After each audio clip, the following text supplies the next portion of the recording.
A voice questions if you've ever witnessed hell, stating that for as long as they can remember, their life has been a living hell every day. In the kingdom of Finello, a battered blonde girl groans before a cruel, pink-haired princess sitting on a throne. Declaring her nothing but a toy, the princess says the girl will serve as a chewing toy for her future phantom beast.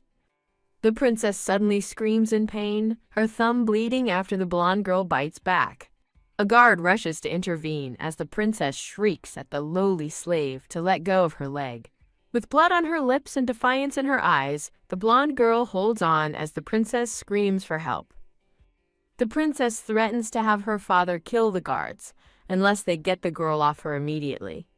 The princess cries in pain over her bitten leg, while the blonde girl clutches her own head, still defiant. Furious, the princess orders the girl's teeth to be pulled out before she's thrown into the arena. As a guard drags her away, the girl internally narrates that she has no memory of her origins or family. She reflects that she was cursed with a body that can recover from any injury, purely for the entertainment of others. The story shifts to the Sky Coliseum, the liveliest place in Finello where people gather for high-stakes competition.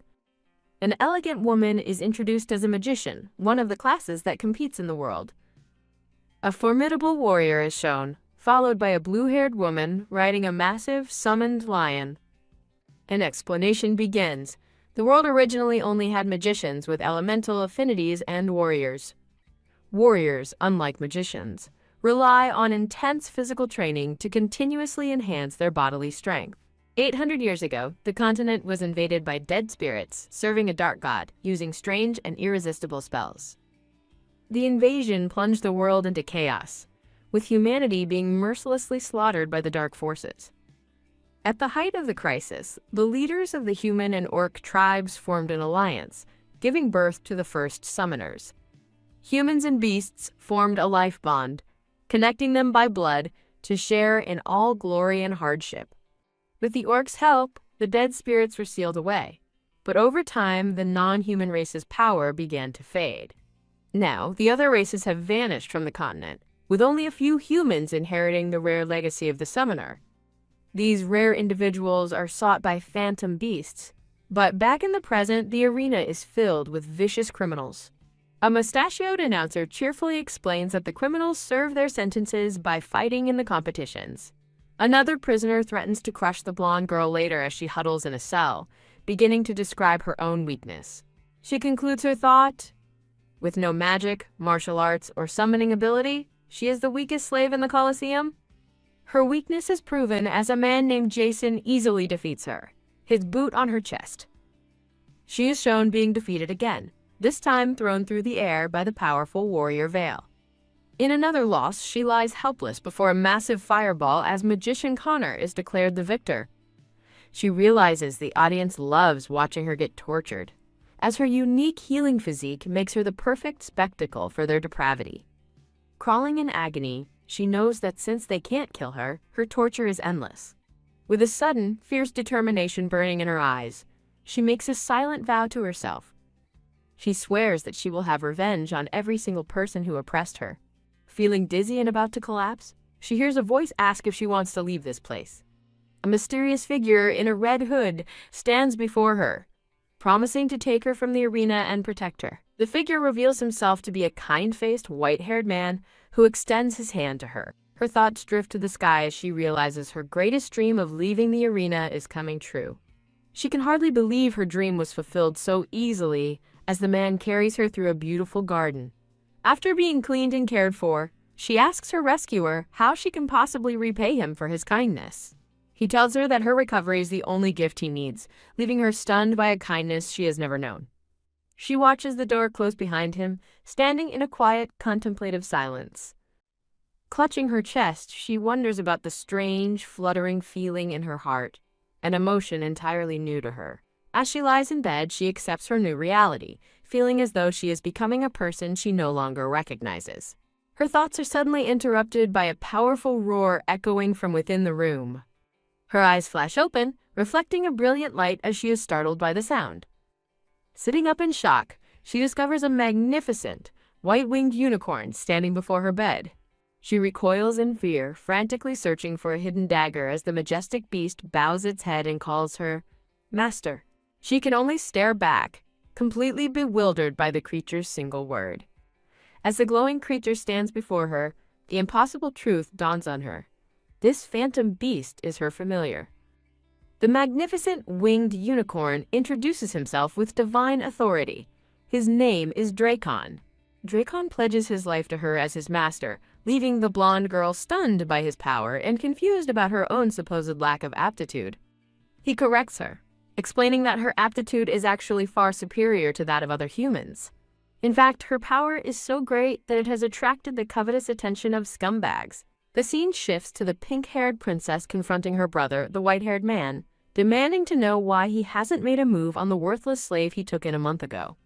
He dismisses her concerns, explaining that attacking the girl would be meaningless since her familiar has not yet appeared. He reveals his true intentions, stating that he is simply coaxing her so she will voluntarily give up her familiar, as the contract cannot be broken otherwise. The princess scoffs, suggesting torture, but her brother reminds her that years of torture never made the girl surrender. He reveals their father suspects her familiar might be a divine beast, something the kingdom of Finello hasn't had in over 200 years.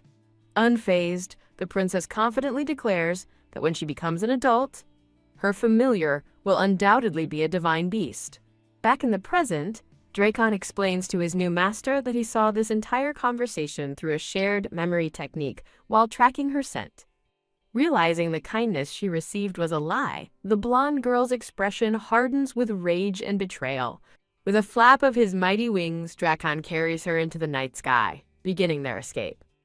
He tells his master she needs to rest, but she insists she can hold on. As they approach a cliff, Dracon offers to carry her across on his back. Suddenly sensing danger, Dracon warns his master to be careful. Golden chains erupt from the ground, wrapping around the blonde girl and pulling her from Dracon's back. The scene transitions to a feather falling against a dark, ornate background. Dazed, the blonde girl realizes Dracon must have grabbed her, her fall cushioned by his soft feathers as she weakly calls his name, Aura. Their escape is cut short as the white-haired man appears before them, accompanied by a massive golden snake. He coolly questions her attempt to leave without a word, twisting her previous offer of repayment into a new, sinister obligation. Dracon shields his master, declaring that the man's deception is over, for he has already revealed the entire plan. The white-haired man feels the immense pressure from the familiar, realizing his father was right, it is a divine beast. Attempting to de-escalate, he calmly addresses Aura, suggesting there has been a misunderstanding. Enraged, Dracon roars for the man to get out. He unleashes a torrent of fire, forcing the man to command his golden snake to block the attack. Dracon scoffs at the small snake and incinerates it with his divine flame. Before Dracon can press the attack, the golden chains ensnare his master, and he cries out her name. As Aura is painfully bound, Dracon roars for her captor to let her go. Arg! Aura screams in agony as the chains tighten. The glowing chains continue to bind her tightly. Dracon struggles against the chains binding him as well, questioning what they are. The white-haired man smirks, telling Dracon it's useless to resist, as he is destined to serve the Finello kingdom. Aura looks up in disbelief, asking if he approached her just to steal her familiar. He calmly states that he never wanted to be rude, but she forced his hand by trying to run away without permission, offering to keep her safe if she gives up the contract. Leaning in close, he cruelly taunts her, suggesting she must want to be his lover because she likes him. Stop daydreaming, Aura shouts, smashing her head into his face and drawing blood. Even as blood trickles down her chin, she glares with defiance, declaring that, even in death, she will never let him get what he wants. Unfazed, the man wipes the blood from his lip and orders his golden snake to torture her until she gives up. A voice echoes in Aura's mind, asking if she trusts him, causing her to wonder who this Dracon is. She looks at her familiar, who confirms that they are one and the same. The man coldly orders more force to be applied, determined to break her will. As her body is racked with pain, Aura apologizes to Dracon, believing she's about to die and lamenting that she's a poor master who can only watch as he's taken away. The white-haired man watches with a victorious smile as Aura cries out in despair over her uselessness. Dracon lets out a powerful roar, his form glowing with intense energy. "Master, don't cry," he says, reassuring her that he will never betray her. Aura asks what he means, just as the white-haired man realizes with horror what the familiar is about to do. With a final, desperate cry, Dracon shatters his own horn against the magical chains. The chains break, and both Dracon and a freed Aura begin to fall from the sky. Falling through a bloody magic circle, Aura screams Dracon's name in despair. On the ground, the wounded and chained Dracon is surrounded by soldiers, who curse that the woman escaped while ordering their men to control the beast. The scene shifts to a quiet, isolated frontier town at night as a faint voice calls for its master. A hand rests peacefully as a vibrant, magical energy begins to bloom. A black-haired man with a golden circlet awakens amidst thorny flowers, annoyed as he asks who dares to wake him. With a bored expression, the powerful-looking man declares his profound ennui. He looks down at an unconscious and battered Aura, thinking to himself that he is drawn to her powerful scent of despair. As two unseen voices debate licking the unconscious girl, she suddenly jolts awake, screaming Dracon's name. Sitting up in a dark, cavernous place, a disoriented Aura wonders where she is. A voice informs her that she is in the demon's capital city, the isolated frontier town, leaving her stunned. The black-haired man appears behind her, asking if she came from the Altan continent. He gazes at her intently, questioning if she is a believer in the God of Light. The story pauses to explain that the Church of Light is the dominant religion on the Altan continent, condemning the darkness of human nature. Narration continues, stating the Church advocates faith for redemption, while in contrast, the demons are an ancient race. These demons are identified as minions of the evil god of darkness. According to the Book of Light, a great holy war occurred 1,200 years ago between the forces of light and darkness. In the end, the God of Light successfully banished the God of Darkness and his influence from the continent. Aura's thoughts race as she tries to understand her location, the strange man, the eerie flames, and their clear hostility towards the God of Light. She looks up at the black-haired man with trepidation, asking what is going on. A small, aggressive blue flame spirit pops up, demanding the human answer its master's question quickly. By reflex, Aura trembles in fear at the shouting, a conditioned response from her past abuse. As the blue flames bicker about being too harsh, the black-haired man silences them with a single command to back off, which they immediately obey. He notices a single white feather that Aura is clutching. Aura looks down in shock, realizing she is holding one of Dracon's feathers. The man effortlessly plucks the glowing feather from her grasp. Aura lunges at him desperately, yelling for him to give it back. He contemptuously shoves her to the ground. The black-haired man examines the glowing feather in his hand with a thoughtful silence. Pushing herself up, Aura glares with fierce determination, demanding he return the precious item. Grabbing her by the wrist, he coolly informs her that he needs to borrow the feather. A faint smile crosses his lips as he utters an incantation in a demonic script. The feather is suddenly engulfed in swirling dark energy and golden lightning. A powerful surge of energy erupts from the feather as it begins to transform. A brilliant flash of light forces Aura to shield her eyes, the intense power reflected in her wide gaze. As the light fades, a tiny, winged, fox-like creature with small horns materializes and falls, and Aura cries out Dracon's name. Cradling the small creature, Aura confirms that despite his changed appearance, it is the Dracon she knows. She looks up at the black-haired man and asks how her familiar could have changed so drastically. He advises her to wait for Dracon to wake before asking questions, and then presses for an answer to his own, to which she replies that she doesn't believe in the God of Light. Looking him in the eye, she declares with newfound conviction that it is better to rely on oneself. He observes her weak and scarred form, noting her surprising desire for self-reliance even in her current state. Her eyes burning with defiance, she vows that she will become stronger than anyone else in the future. Her determined face is reflected in his captivated eye. He lets out a small laugh, remarking that she is very amusing. Turning to leave, He orders the blue flame spirits to watch over her, and they acknowledge their master's command. Aura silently watches him depart, thinking to herself, what a strange person he is. The blue flames whisper among themselves. One finds the human appetizing, another agrees she looks delicious, but a third named Siwada scolds them, warning that the master would be furious if they ate the first human to appear in centuries. The small Drakon stirs, and Aura immediately asks with concern how he is feeling. With enormous, starry eyes, the tiny Drakon looks up, seemingly disoriented. Suddenly alert, Drakon senses a strong demonic presence and warns his master to be cautious as he glares at a nearby blue flame. The blue flame spirit snaps back, annoyed, asking the little brat why it's glaring. Clutching the tiny familiar, Aura asks if they escaped together, confused by his new form, which she mistakenly attributes to the black-haired man.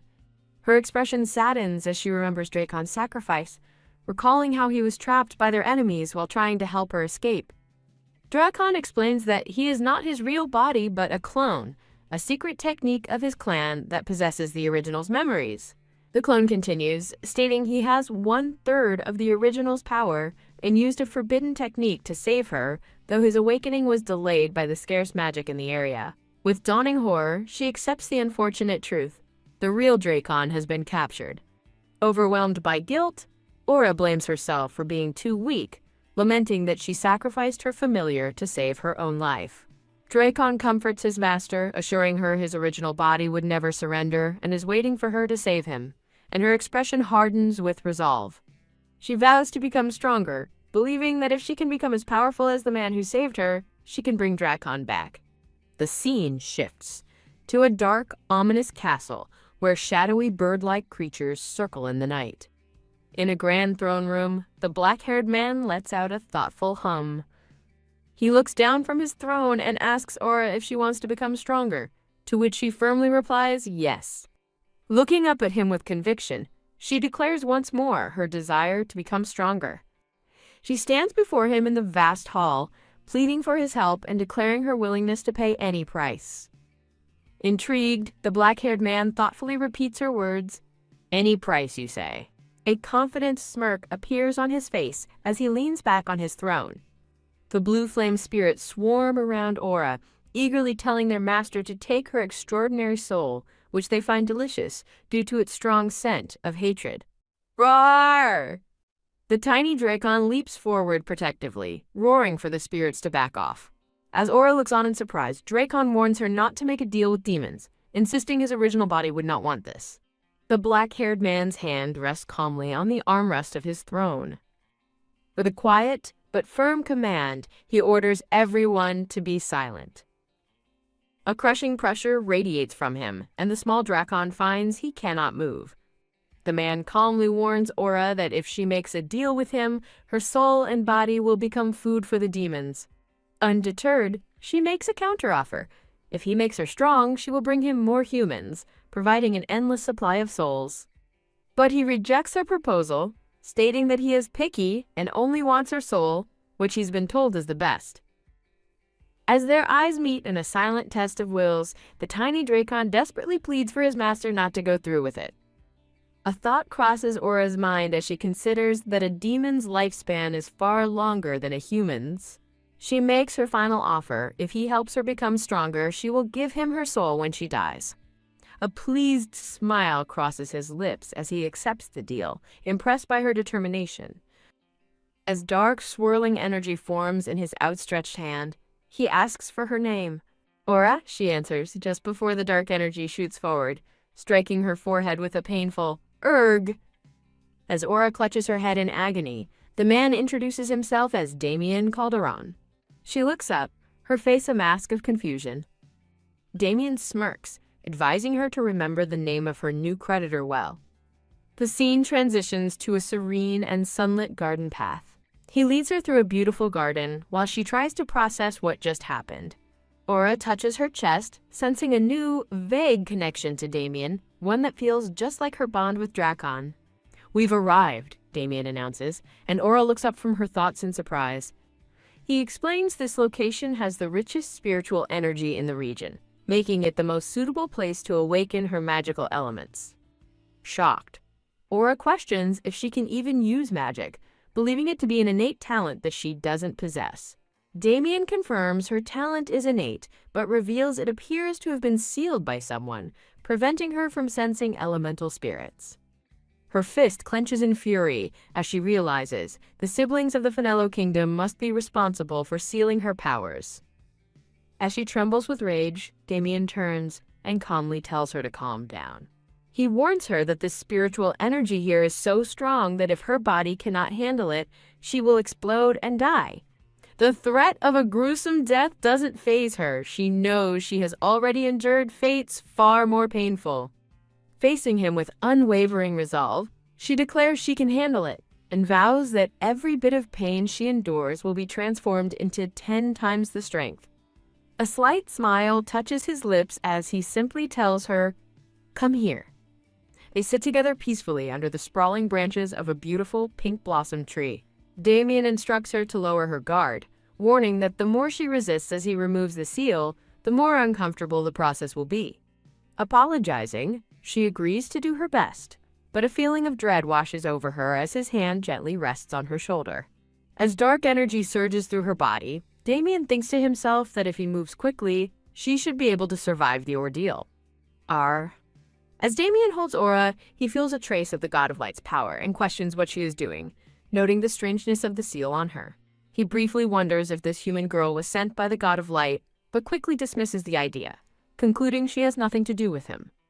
A mysterious voice mocks Damien for caring about the girl, but he coolly retorts that his business is his own and tells the entity it's cute for wanting to get stronger. As a hand crushes a dark orb of energy, Aura cries out in agony, spitting blood. Damien informs her that her seal has been lifted, and from now on, everything depends on her own capabilities. In a swirling void, a voice urgently calls for its master to wake up. With a start, Aura's eyes snap open.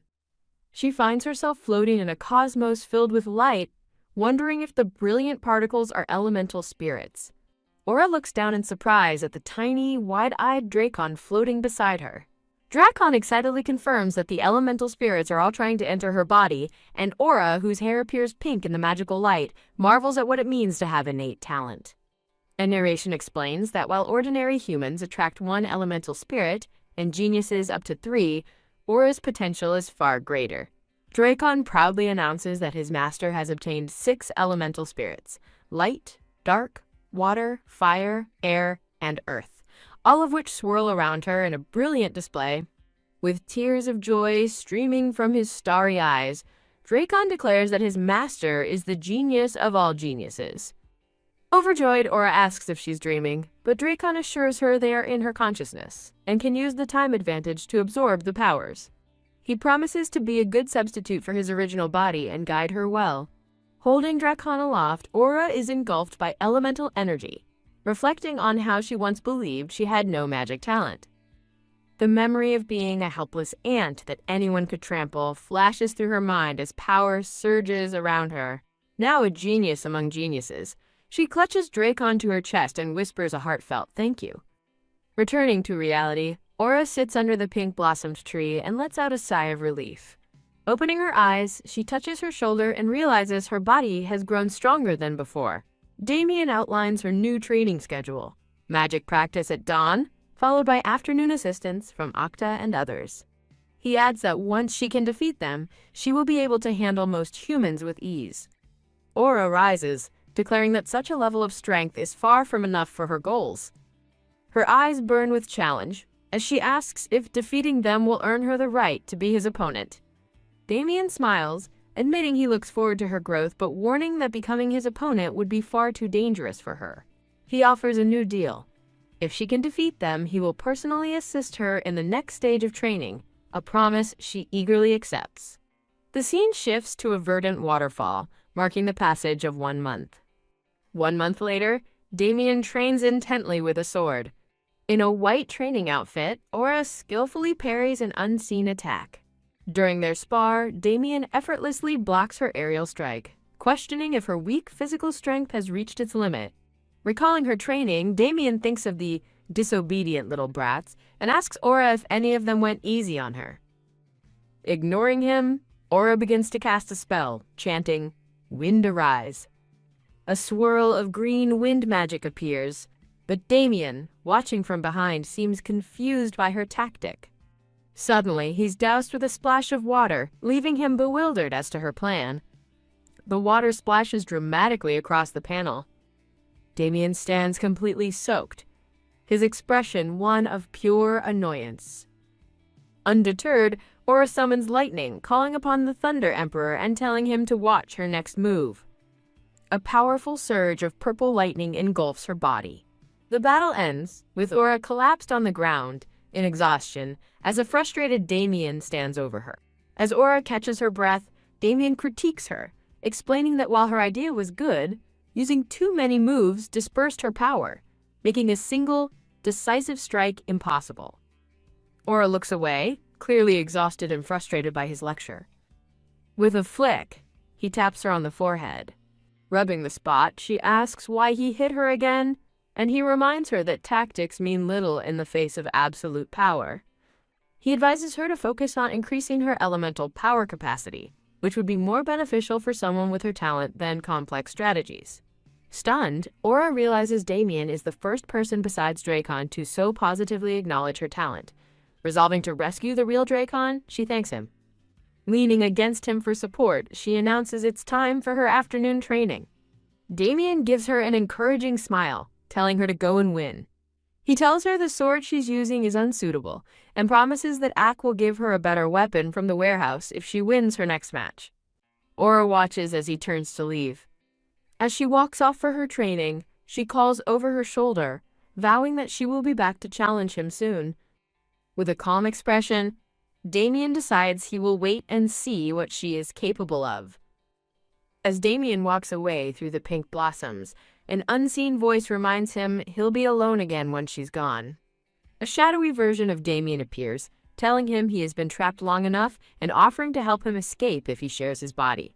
Damien scoffs, tired of hearing the same monotonous phrase, but the entity offers a new incentive: revenge for his family and the defeat of his enemy, the God of Light. An internal voice addresses the entity as Dark God, telling it to give up, and asserting that he doesn't need anyone to act on his behalf.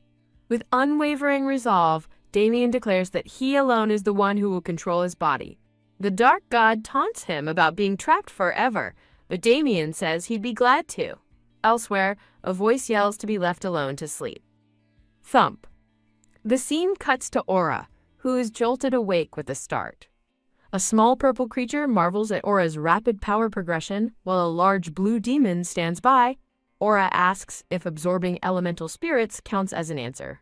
The small purple creature scoffs, dismissing her answer by stating that absorbing elemental spirits is a conventional way for humans to practice. A large, mustachioed blue demon comments that it's incredible for a human to be favored by dark elements, noting she's only the second person he's seen like this in 1,000 years. Aura looks up curiously, asking who the first person was. The small purple creature happily explains that they are referring to the one who taught them.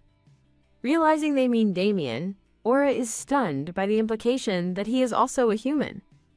The purple creature nervously confirms that Damien is human, leaving Aura in a state of shock. Dracon appears in a flash of light, sensing his master's emotional fluctuation and asking what happened. Aura dismisses his concern, lost in thought as she questions why a human would need her soul. A sparkle appears in her eye as she marvels at the revelation that humans can become so powerful. Filled with excitement, Aura eagerly asks the purple creature countless questions about Damien's age and how he became so strong. The large blue demon interjects, telling her she's asking the wrong one since Ak is newly created, while he himself has lived for thousands of years. Aura addresses the blue demon as Mr. Murray, who complains of being hungry and hints he'd appreciate a meal of dark elements, much to Ak's annoyance.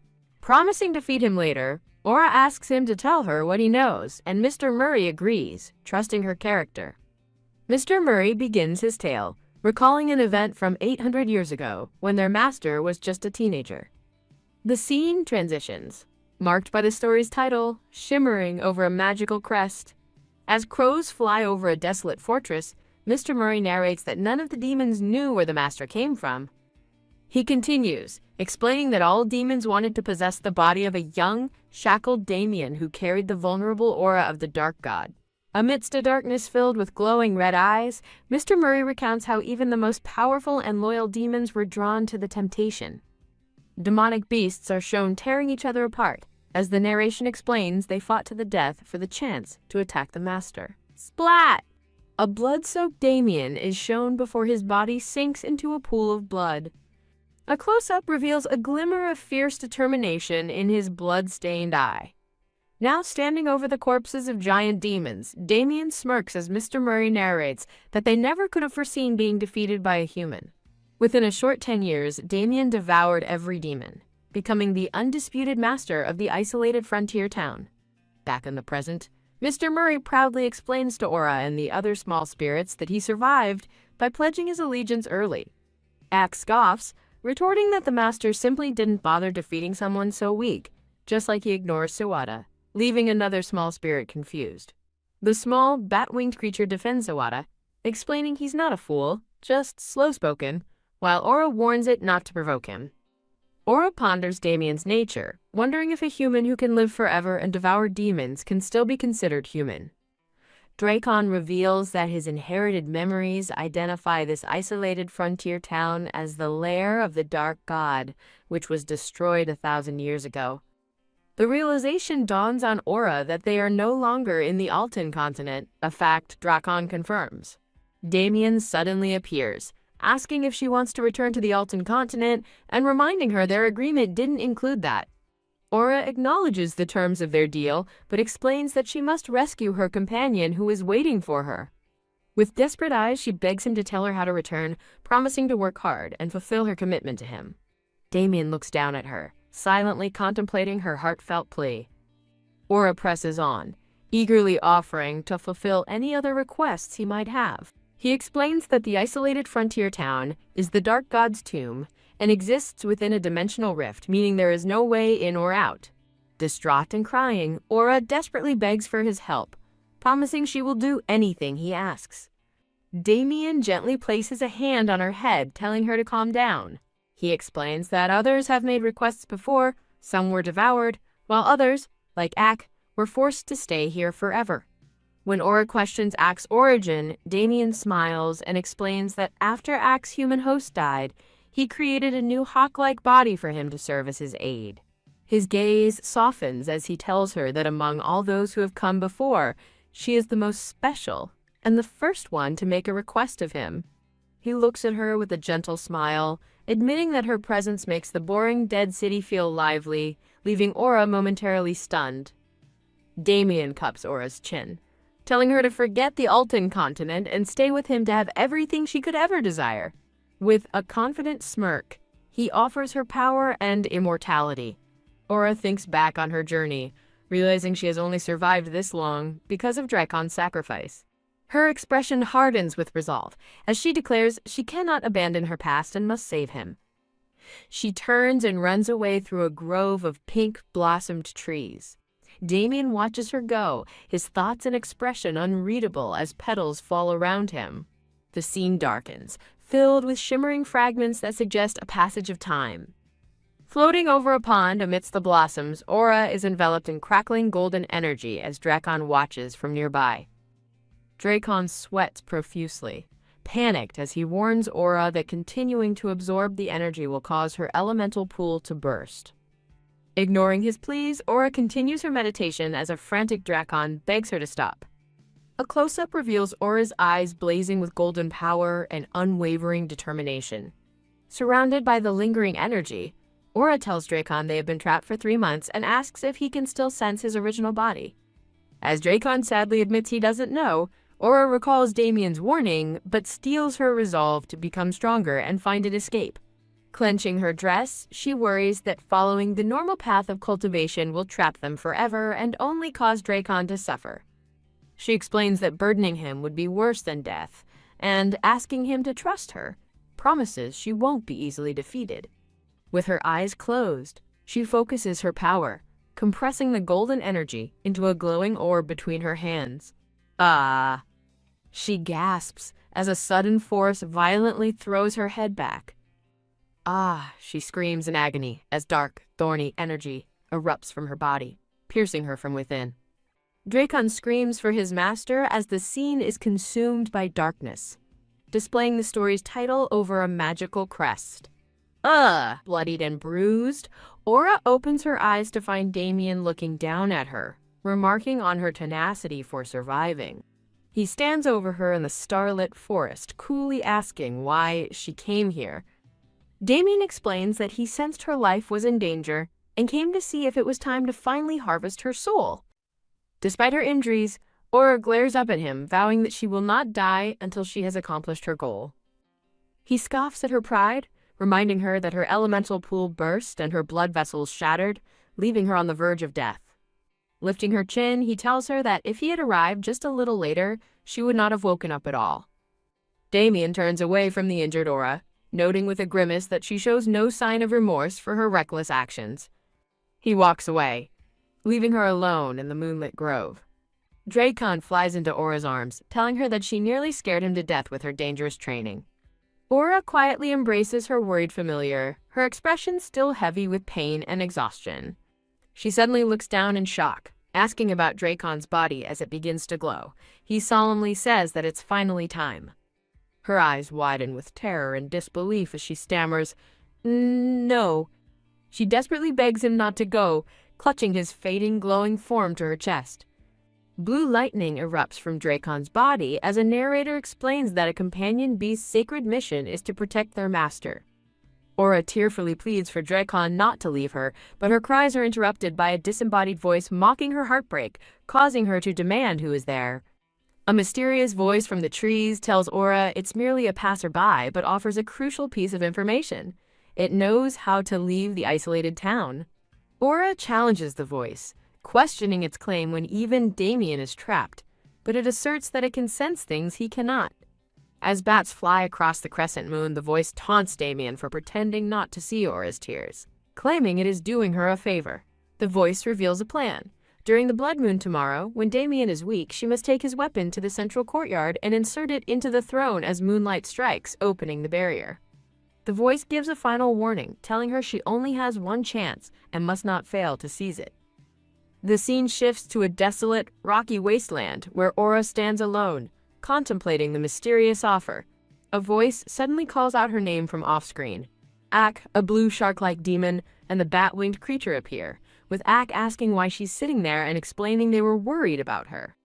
The shark demon warns that the ruins are dangerous, while the small, bat-winged creature asks Aura if she is unhappy.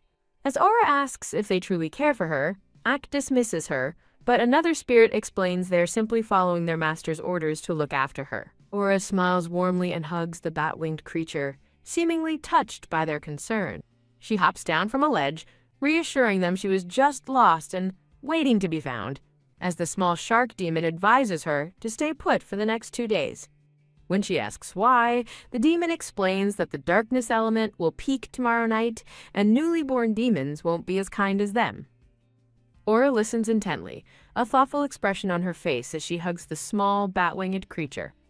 Ak reassures her that the master hibernates at this time each year, prompting Aura to ask why someone so powerful would need to do so. The small, mustachioed blue demon explains that Damien hibernates to avoid going on a killing spree when the violent darkness element becomes too concentrated, adding he's looking forward to a peaceful night. Aura squeezes Sawada in a tight hug until he squeaks that he can't breathe, prompting her to quickly apologize. Aura tells the spirits she needs to speak with Damien, but Ak informs her that the master has already gone into hibernation. Ak explains that Damien left his weapon with him for maintenance, so she won't find him, while the shark demon urges her to come back with them. Aura realizes the convenience of the situation Damien hibernating, and his weapon with Ak is exactly what the mysterious voice predicted. She silently wonders about the identity of the voice and how it could possess such detailed knowledge of their circumstances. As night falls, her resolve hardens. No matter who the voice belongs to, she is determined to escape this place. The next day, Aura asks Ak to take her to the armory to find a more suitable weapon, reminding him of his earlier promise. A suspicious Ak asks how she knew about the armory, and Aura lies, claiming Damien told her the knife he gave her was unsuitable. Ak leads a silent aura down a long stone corridor within the fortress. Ak presents the master's vast armory, telling Aura she can use any weapon her ability allows, leaving her in awe of the collection. He explains the weapons were plundered from humans on the Altan continent thousands of years ago and became Damien's spoils after he defeated the demons. Aura points out Damien's unique weapon, and Ak confirms it's a hammer spear forged from the master's own power, unlike the human weapons. Annoyed, Ak questions why she is still fixated on defeating the master, insisting it's impossible, but Aura asserts she must understand her opponent to win. Aura stares thoughtfully at the rows of weapons, ignoring a silent Ak. Realizing he unintentionally led her to Damien's weapon, a flustered Ak stammers, "You!" Aura looks at him with resolve, stating that she has her reasons for being so persistent.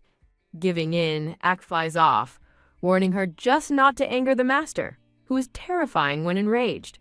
Thanking him for the reminder, Aura chooses an ornate sword from the rack. With the sword in hand, she tells Ak she has made her choice and is ready to leave. Ak gestures towards the exit, and the two begin to leave the armory. As she walks away, Aura turns for one last look at Damien's weapon resting on its stand. Her expression is firm, her secret plan clearly in motion. Squeak.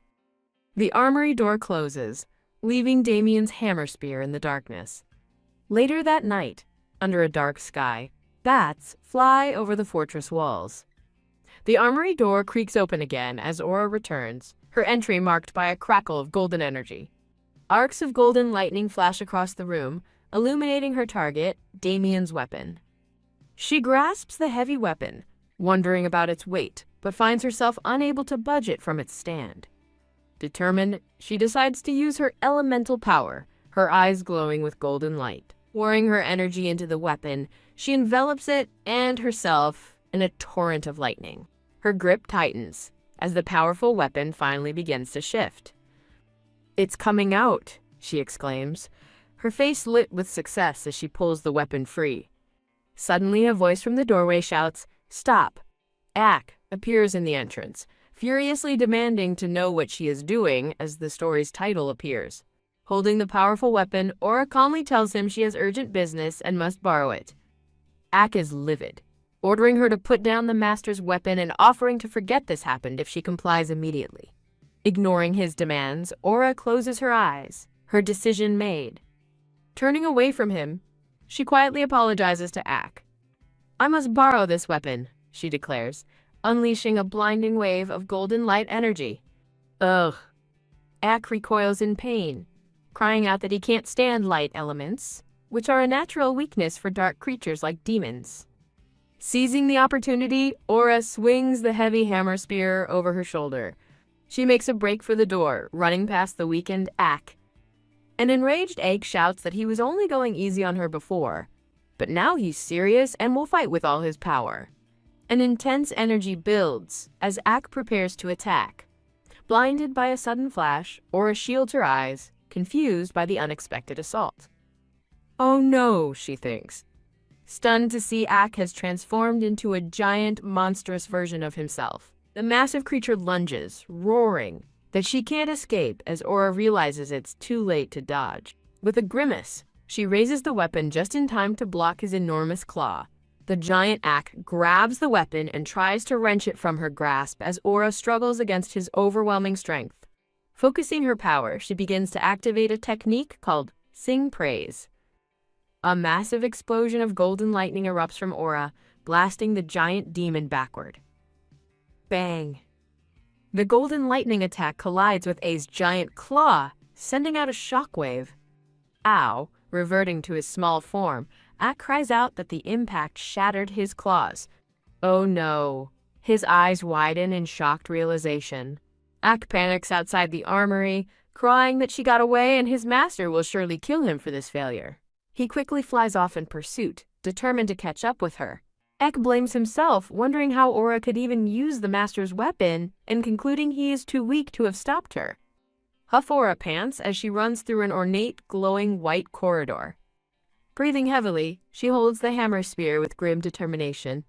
She runs down a grand hall toward a glowing throne, thinking that the timing is perfect. Aura recalls the plan. The weapon must be used when the blood moon's light shines upon the throne. With a powerful thrust, she plunges the hammer spear into the base of the throne. A massive surge of chaotic red and black energy erupts, activating a complex magic circle on the floor.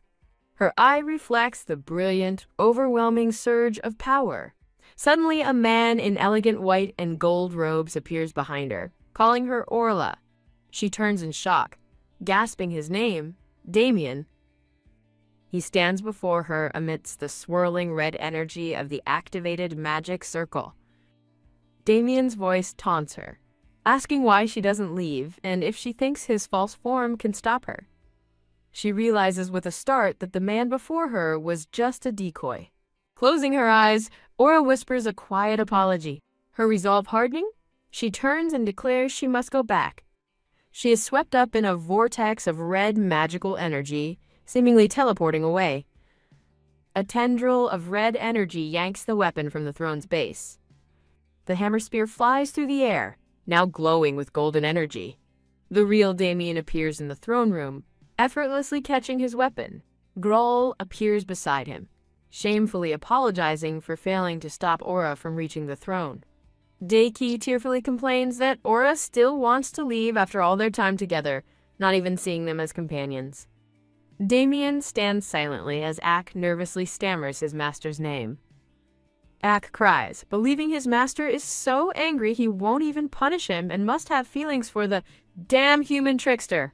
Looking down at the magic circle, Damien offers Aura a deal, share her body with him, and she can leave to claim her destiny. He calmly states he will consider her choice as the scene fades. Aura finds herself in a sunlit forest, looking around in confusion. She recognizes the location as the place where she and Drakon were first ambushed. Seeing a vision of a chained and sleeping Drakon, she emotionally tells him she has finally returned. As she asks if he is all right, a sound alerts her that someone is approaching. A pair of feet in sandals land softly on the forest floor. From a tree branch, Aura watches two guards below. One complains to his captain about searching for that little slave for 3 months. Aura scowls, shocked that someone spent 3 months looking for her, as the captain orders his men to stop arguing. The guards discuss their orders, noting they must capture the slave for an upcoming competition, though one questions why, since she was supposedly released from her contract. The captain sternly reminds his subordinate that their Highness's orders are not to be questioned. Aura realizes the Altan continent's powerful exchange competition is happening next month. A fire of determination burns in her eyes. The guards continue chatting, with one mentioning the rumor that the palace maids cleaned up divine beast blood, a valuable tonic. Enraged by the guards' greedy fantasy of being rewarded for capturing her, Aura's expression turns furious. Leaping from the tree, she prepares to strike the smug guard with her sword, which now crackles with dark energy. Ah! Both guards cry out in pain as she slashes through them with a wave of dark magic. The captain stares in terror, recognizing her attack as black magic. The frightened captain draws his sword, preparing to defend himself. Aura glares at him, channeling a powerful surge of dark energy into her sword. She stands over the defeated captain, who begs for his life, identifying himself as the captain of the Finero Guards. She holds the sharp point of her sword to the terrified captain's throat. With dark energy swirling around her blade, Aura coldly tells the captain to answer her questions if he doesn't want to die. She interrogates the captain about the talent competition, and he tells her it runs from August 1st to the 20th. Aura presses him for all the competition rules, and the terrified captain quickly agrees, explaining the age and participant limits. Contemplating his words, Aura realizes she could potentially enter the competition by pretending to be a participant. The captain reveals that the participants are gathering in Santa Rosa town and advises her to avoid trouble, though he secretly plans to test her. Looking back at the defeated captain, Aura states it's too late for warnings. The captain babbles about concocting a story of a wild beast attack, but Aura sharply questions him about the divine beast he'd mentioned. He panics, thinking of the crown prince's esteemed companion. Ah! Aura cuts him down as he screams in agony. As the captain clutches his wound, he tells her it's useless to fight, as the beast has already formed a contract with his highness. The captain's eyes widen in shock as he stammers in sudden recognition. He realizes she is the useless slave, and Aura's gaze hardens in response. A magical slave collar materializes and tightens around her neck, making her cry out in pain and curse. Wiping blood from her mouth, she realizes that her familiar, Daragon, must be in terrible trouble. Standing over the fallen guards, Aura declares their blood will be the start of her revenge against the wicked Finiro royal family. A new chapter begins as the scene transitions to the grand Finiro royal palace. A white dove flies towards the palace, carrying a message that questions whether the search team has been completely wiped out. In an opulent office, a subordinate reports to the white-haired man, while the pink-haired princess stands by. The man confirms it was the team searching for arena slaves.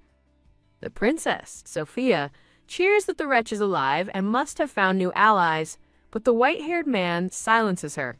The surviving captain of the Finiro guards nervously reports that his team did find something. He reveals that military medics discovered traces of dark magic on the bodies, shocking both the white-haired man and Sophia, who wonder about the involvement of dark forces. Bang! Sophia slams her fist on the desk, her expression a mask of fury. The white-haired man rises, his face grim, and orders a thorough investigation into the matter. The story shifts to the bustling, sunlit streets of Santa Rosa town. A young woman with long green hair is informed that a professor wishes to see her. The green-haired girl, Estelle, gently reminds a man named Elio to call her by her name instead of princess, as they are not in the Pasa Palace.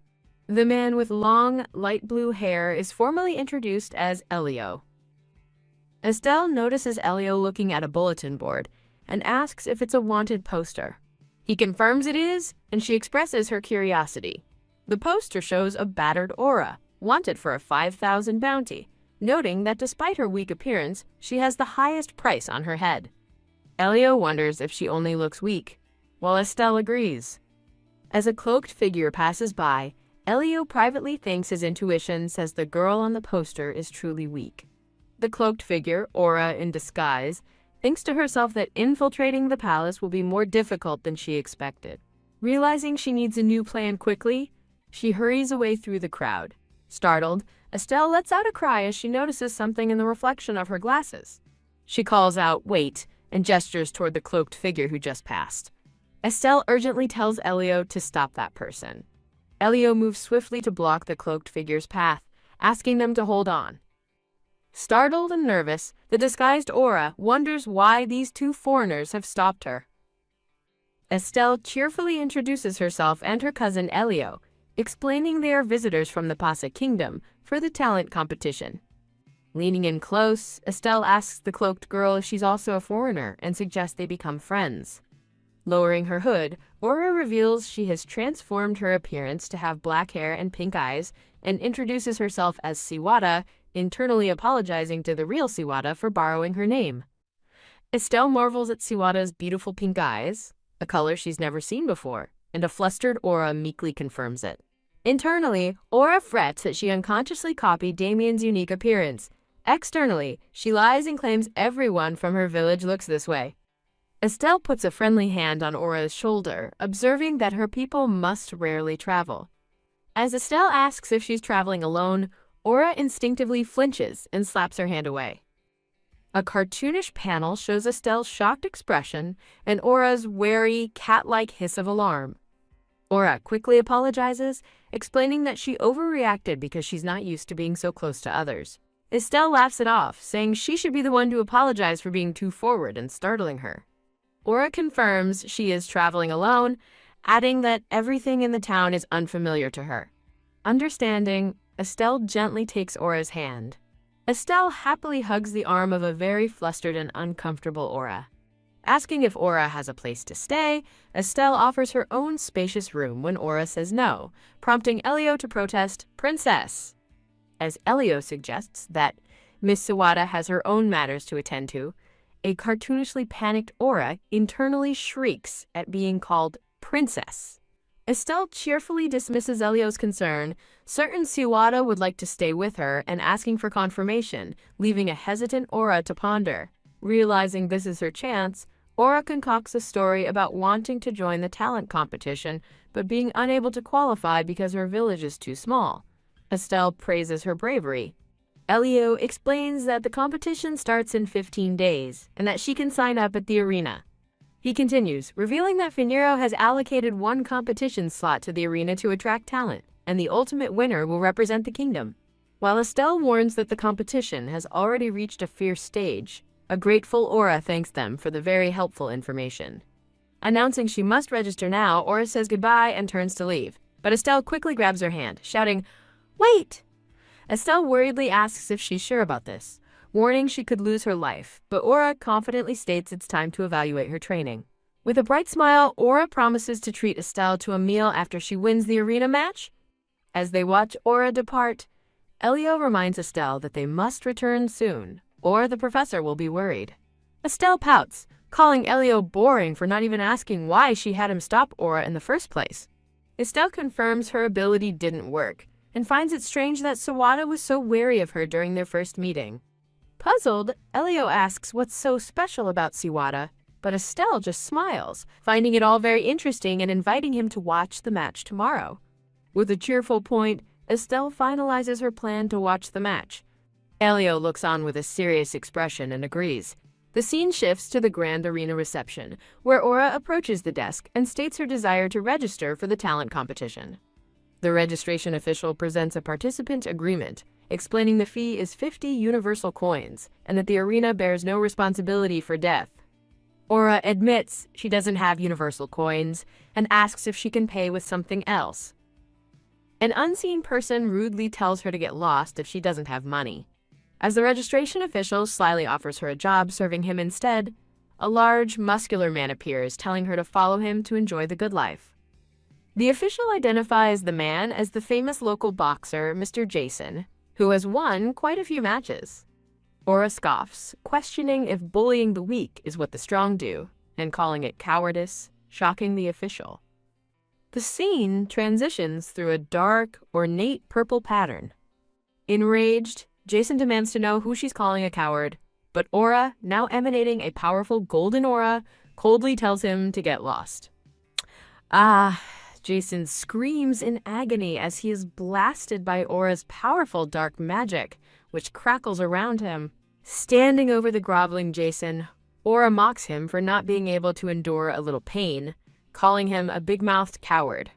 Terrified, Jason quickly agrees he's a big-mouthed fool who shouldn't have embarrassed himself in front of a mage. Aura demands he make reparations by giving her all his valuables, and the terrified man quickly agrees. He nervously hands over several pouches of money, telling her they are all hers. HMPH, Aura takes a heavy pouch, remarking that it should cover her expenses, and tells him to leave and never let her see him again. With chilling intensity, she warns him that next time he'll pay with his life and must apologize to the slave he once humiliated, making him tremble in fear. A single, gleaming 50 universal coin token is shown. Aura places the coin on the desk, telling the now terrified official that she wants to register. He immediately agrees to process it.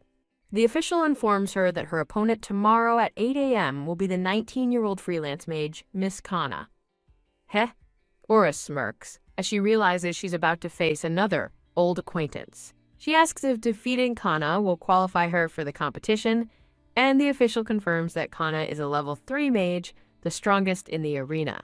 Understanding the stakes, Aura confirms she'll be there on time and turns down the official's offer to sell her battle information on her opponent. She declines, placing her hands on the arena door and thinking that she remembers her opponent's methods vividly. Her eyes burn with vengeful fire as she recalls all the humiliation she endured in the past. It's time to settle the score as the announcer welcomes the undefeated queen of the arena, the genius mage Kana, to a roaring crowd. Shat, a hooded Aura, introduced as the challenger Sawada, enters the arena while the crowd dismisses her as a nobody. Two adoring fans cheer for Queen Kana, eagerly telling her to teach the challenger a lesson and stain the floor with her blood. Aura listens silently as the crowd continues to jeer and cheer against her. Kana addresses Aura as little girl and smugly asks if her followers have scared her witless. Unleashing a massive wave of fire, Kana challenges Aura to see if the blood flower can please her. With impressive speed, Aura dodges the powerful fire attack. Kana is intrigued by her opponent's agility, while Aura realizes the attack was aimed at her throat to prevent her from surrendering. Aura thinks with disgust that Kana hasn't changed at all, still catering to the perverse tastes of scum. Looking up at her opponent, Aura taunts her to use any other tricks she might have, but Kana just scoffs that she's looking for death. Kana unleashes a torrent of blazing flames, while Aura counters by forming a shield of water. Whoosh! Aura's swirling water magic completely deflects Kana's powerful fire blast. Annoyed, Kana realizes her opponent is a water mage, which explains her confidence. As the embers die down, Aura knows that a purely defensive strategy won't be enough to win. Kana traps Aura in a swirling fire prison, taunting the village girl to try and escape. Declaring she's done wasting time, Kana unleashes a final, massive blaze burst attack. Aura stands her ground, calmly facing the inferno about to consume her. With her eyes closed, Aura activates a magic rebound spell, sending the blaze burst hurtling back toward a confident Kana. Kana's smirk vanishes as she watches her own attack flying back at her in disbelief. Whoom! The fire mage is sent flying as she's engulfed by her own reflected magic. Boom! A tremendous explosion rocks the arena, obscuring the outcome of the battle. The scene shifts to a majestic, sun-drenched palace with brilliant blue rooftops. Now cloaked and in different attire, Aura walks through a palace hall with a blonde man in armor, wondering why she can't sense Dracon's presence. Roar! A distant, powerful roar catches Aura's attention, making her stop in her tracks. The blonde man in armor asks the master mage what's wrong, informing her the treasury is just ahead.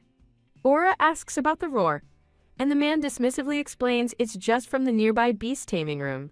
Pondering this, Aura realizes that any beasts kept so close to the treasury must be extraordinary. The man proudly confirms this, boasting that the Finero royal family's contracted companions are all exceptional. He adds that Prince Alan has recently contracted a rare divine beast for the competition, piquing Aura's interest. As Aura quietly considers Prince Alan's luck, the scene flashes to a dark vision of thorny, crystalline magic. Aura transforms into a shadowy wisp, silently drifting through a darkened palace corridor. Two guards stand watch, with one complaining about his long shift due to the ongoing talent competition. As Aura's shadow slips past, the guards recall how a divine beast went berserk and killed several comrades, but one scoffs that Prince Alan has it under control. Descending a spiral staircase, Aura fumes, wondering why Dracon's presence is so weak and what that scoundrel Alan has done. Her shadow form nears a large cage, and she's immediately hit with the strong smell of blood. Peering inside, she sees a horrifying sight. A bloodied white wing, bound in heavy chains. She finds Dracon, chained and wounded, who weakly senses his master's arrival as she gasps his name. Materializing from the shadows, Aura rushes toward the cage, but Dracon urgently warns her to stay back. He explains the cage is cursed and will trigger if she gets too close. Dracon looks at her changed form, noting that she seems different than before. Aura confirms she has changed, but Dracon clarifies he isn't referring to her appearance. He tells her she has become stronger, but Aura laments that she's still not strong enough to free him. Dracon reassures her that he's fine, merely bound by a secret technique, as Aura asks if killing his new master would break the contract. He explains that their master-servant contract would only transfer the damage to him, causing Aura to seethe with rage.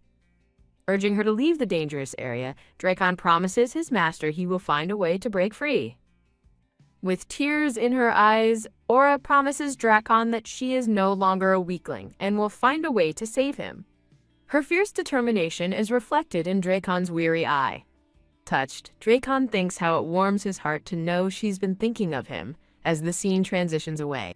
Elsewhere, a white-haired nobleman in a red cape pledges the royal family's cooperation with the Bright Church to eradicate darkness. A red-haired figure and a gray-bearded man, both cloaked, agree that they must prevent the forces of darkness from infiltrating the competition. Suddenly, the red-haired figure stops, sensing an unseen presence. The red-haired figure whirls around, exclaiming that there's a presence of dark magic nearby. Shouting, "Let's go!" the two cloaked figures rush off, leaving the nobleman and his guards bewildered. Furious at his guards' inaction, the nobleman screams at them to hurry up and follow. While escaping, Aura considers Estelle's offer, thinking Louisden Academy may hold the key to rescuing Dracon. Bam! As she leaps from a balcony, a powerful golden light erupts from her position. Oh! Aura is suddenly struck by crackling dark purple energy, wondering who is attacking her. In pain and shock, she realizes she didn't sense her attacker's approach at all. Collapsed on a rooftop, Aura finds herself cornered as the two cloaked figures from the bright church land nearby. The gray-bearded man looms over her, cracking his knuckles and sentencing the minion of darkness to death. Whoosh. In the stands, the spectators are in utter disbelief, wondering how Kana's own fire magic could have turned back to attack her. In another part of the audience, Estelle is amazed, realizing Aura can use light magic and is a rare dual-element mage. Elio thoughtfully notes that Aura also has good physical fitness, making her suitable for both magic and martial arts. Estelle smiles, confident that with Suwata's skill, they will soon achieve the goal of their journey. The scene transitions through a sparkling, ornate, magical pattern. Back in the arena, Aura stands over the hand of her defeated opponent. A battered and hooded Kana struggles to push herself up from the dusty ground. As Aura looms over her with a sword, Kuna screams in denial, unable to accept her loss to an unknown pawn. Enraged, Kona vows to kill Aura and declares her intent to participate in the talent competition. Aura grabs Kana's chin, mockingly asking how her own fireball tasted and revealing she remembers the unforgettable pain of being burned by it before. The horrible truth dawns on Kana as she recognizes her opponent, screaming in disbelief. Pooh! With a swift motion, Aura ruthlessly plunges her sword into Kana's chest. Kana coughs up blood as the blade is withdrawn from the fatal wound. Standing over Kana's body, Aura addresses the now silent crowd, asking where their cheers have gone for the bloody scene they so desired. As her eyes glow with an eerie pink light, the crowd thinks in terror that she is a devil.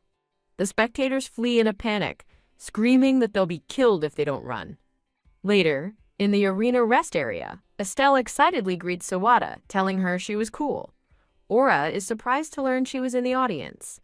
Estelle happily confirms that she and Elio came to cheer her on. Estelle apologizes for not cheering aloud amidst the rowdy crowd, but Aura reassures her that it's fine since she won. Estelle throws her arms around Aura in a congratulatory hug. Flustered by the sudden embrace, Aura listens as Estelle tells her she's truly amazing. Aura is left speechless, a complex emotion flickering in her eyes. Peeking from behind the two girls, Elio clears his throat and suggests they visit a nice nearby restaurant. Elio formally extends an invitation for Miss Suwata to join them for lunch. At a rustic tavern, Estelle recommends the excellent grilled fish, but Aura replies that she isn't picky. Aura smiles, saying the prize money was substantial, and offers to cover the bill for everyone. Elio declines, stating it would be impolite for her to pay, leaving Aura to recall her earlier promise to treat them. Estelle reassures her, suggesting they pay this time and Aura can treat them next time as promised. Aura agrees, though she privately thinks that the Pasa Nation is far more prosperous anyway. Leaning in close, Estelle tells Suwata she has a little secret she hasn't shared yet. She whispers that she and Elio are students from the Louisden Academy of Magic. Aura looks up, unfamiliar with the name, and asks what the Louisden Academy is. Surprised by her calm reaction, Estelle asks why she isn't shocked, and if she had already guessed. Elio suggests that Miss Sawada has simply never heard of it, causing Estelle to deflate slightly.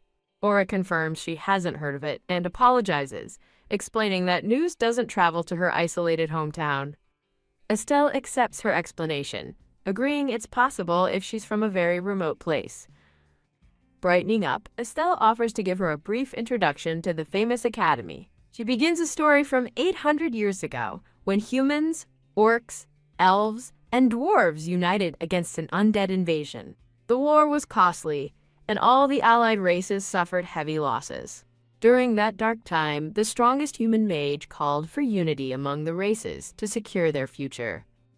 This mage collaborated with 3 other exceptional talents to found a neutral academy for nurturing elites. It became known as a magical miracle in the sky, a castle built upon a floating island. This legendary institution was named the Lineage Academy. Back in the present, Estelle proudly explains that most of history's strongest individuals graduated from the academy, impressing Aura. Estelle informs a surprised Aura that winners of the talent competition get a chance to study at the academy. She explains that the competition provides a path for commoners to enter the esteemed institution, and Aura now has that opportunity. Estelle leans forward, asking if the prospect of joining is tempting. She formally introduces herself as Estelle Pasacana, the deputy head of the Lineage School of Magic, and officially invites Aura to join. Aura questions the rare offer, and Estelle grabs her hand, insisting it's because she possesses extremely high magical talent. Estelle pleads with her, passionately arguing that only the Lineage School of Magic can help her develop her talent to its fullest extent. Aura considers Estelle's offer, wondering if joining the academy is truly as simple as she claims. As Estelle holds her hand, Aura suspects they might be hiding something. Politely pulling away, Aura apologizes and says she can't give them an answer right now. Aura explains to Estelle that she has more important matters and a compelling reason to participate in the talent competition. Estelle looks on thoughtfully as Aura speaks, with Elio watching from across the table. Looking down with disappointment, Estelle reluctantly agrees. As a waitress serves them drinks, Estelle wishes Sawada luck in getting what she wants from the competition and promises to continue rooting for her, which Aura accepts with a thank you. Cheers! The two women clink their glasses together in a toast. Estelle playfully reminds Sawada not to forget who invited her once she joins the academy, and Sawada laughs, promising she won't. 5 days later, a formal announcement declares the start of the competition and lists the qualified participants. An announcer on a grand stage introduces the next contestant to a silent crowd, Magician Sawada. The announcer notes the quiet crowd and asks for comments, but seeing Sawada's glare, he quickly stammers that he has no objections as long as she's happy. Now that she's won, Sawada asks the announcer to take her to the palace to prepare for the main competition, and he readily agrees. However, he stops her, adding that His Highness the Prince wishes to meet with her first. A hint of a smirk plays on Sawada's lips as she reacts with a curious, "Oh?" The scene shifts to a grand palace as someone wonders if Sivana is truly the most formidable fighter from the arena. Inside, the announcer presents the hooded Sawada to the pink-haired princess Sophia, who scoffs that Sawada doesn't look strong at all. The announcer explains to Her Highness that Sawada is a rare light magic user who is also proficient in water magic, a truly unique combination. Sophia considers this, acknowledging that the talent sounds promising. Suddenly enraged, Sophia demands to know why a rude lady has appeared, as she was expecting someone sent by the prince. Sophia points accusingly at Sawada, but the announcer steps in, urging the princess to remember her purpose. Roar. Ignoring him, Sophia violently shoves the announcer aside and yells for him to step aside. Composing herself, Sophia explains that her brother is busy, so she is acting on his behalf and expects Sawada to serve the royal family's interests. Sophia orders Sawada to defeat foreign contestants until she faces one of the royals, promising treasures as a reward. Sawada finds the offer tempting, but questions what treasures she means. Exasperated, Sophia offers to have a guard escort Sawada to the palace treasury to see for herself. With a sly look, Sawada agrees, telling the princess she'll leave it in her hands. Swoosh! Suddenly, a hooded red-haired man lunges at Sawada with blinding speed, but she thinks she can handle him. The red-haired man's attack is a powerful, shadowy blur. Bam! Sawada dodges just in time as her assailant's attack slams into the wall behind her. Coughing from the shockwave, Sawada realizes her attacker is on a completely different level than the arena fighters. Deciding she must escape rather than fight head-on, Sawada eyes the red-haired man, looking for an opening. As Sawada begins to chant and summon the wind, a dark, clawed hand grabs her from behind. Now. The gray-bearded man restrains her as she realizes her escape is blocked. A shadowy energy blast flies past Sawada's head, launched by the gray-bearded man. In response, the red-haired man unleashes a powerful green wind blade attack toward them. Sawada looks on in horror, realizing she is trapped in the attack's path. The attack rips her mask off, and she panics as her face is exposed while the red-haired man taunts her about escaping. The red-haired attacker scoffs dismissively. Clutching her face, Savada realizes in shock that the powerful wind blade was his attack. Enraged that she can also manipulate air, the red-haired man lunges, shouting that she is asking for death. Ah! Savada screams in agony as she is violently struck by a maelstrom of dark energy and green blades. The red-haired man looms over the fallen Savada, commenting that his partner, Ash, is far more ruthless with dark forces than he is. A gloved hand brutally grabs a handful of Savada's dark hair. Peeking from the side, the red-haired man calls out to her. He yanks her head back, giving her 3 minutes to reveal her origin, mission, and hideout. Bloodied but defiant, Savada glares back at her captor. Struggling against his grip, she screams that her business is her own as purple lightning erupts from her body. Boom! A massive explosion of energy engulfs the area, forcing the gray-bearded man to leap away. After dodging the blast, the gray-bearded man senses something is wrong and desperately calls out for Ash, wondering if he's still alive. The white-haired nobleman and his guards arrive on the scene, staring in shock at the aftermath of the explosion. Staring in disbelief, the white-haired nobleman recognizes the terrifying power of thunder and lightning. As the dust settles, the gray-bearded man thinks he didn't expect the Church of Light's messenger to wield such powerful elemental magic. Coughing and clutching his wounds, the red-haired Ash defiantly challenges Savada to use any other trick she has. Panting and bloodied, Savada is shocked that Ash survived her full-force attack and still has strength remaining. Defeated, Savada sways on her feet, cursing her weakness. As she collapses into Damien Calderon's arms, Savada sighs, wondering why she always ends up in such a sorry state. The scene focuses on the intricate design of Damien's royal attire. With eyes glowing red with fury, Damien glares at the attackers and asks which one of them injured her. Facing Damien's overwhelming presence, Ash feels an immense pressure emanating from him. A promotional banner is displayed. Clutching his chest under the crushing pressure, Ash realizes Damien must be a leader of the dark forces.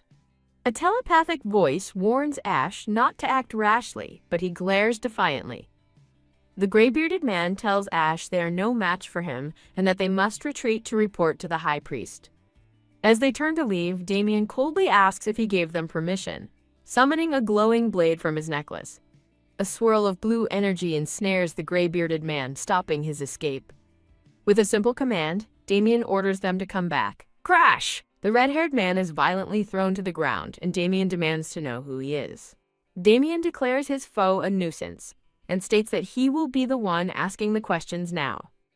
The gray-bearded man pleads for a chance to explain, trying to buy time, but Damien vows that anyone who dares harm what is his must pay the price. A shadowy force grabs the two church members, and Ash is horrified to feel his power being devoured. Clutching a glowing red pendant, Ash screams in agony as he is drained of his energy. As golden light erupts from the pendant, Damien recognizes the scent of the God of Light. An overhead view shows the two men from the church being enveloped in a protective golden aura. The two men look on in shock as the light consumes them, questioning what is happening. The golden light shatters, leaving only remnants of the two men. Damien observes that they were two incarnations, finding the revelation interesting. Watching from a distance, the white-haired nobleman is stunned that Damien so easily killed the messenger of light. He looks down in fear, shaken by the terrifying methods he just witnessed. As Damien stands protectively over the unconscious Savada, the nobleman wonders who he could possibly be. On a nearby rooftop, the blue-haired Elio stands under the full moon, alerted to the disturbance.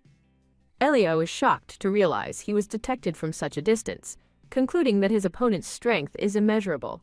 Damien comments to the unconscious Savada that her return has attracted many enemies, noting she hasn't been idle. He gently brushes a strand of hair from her face.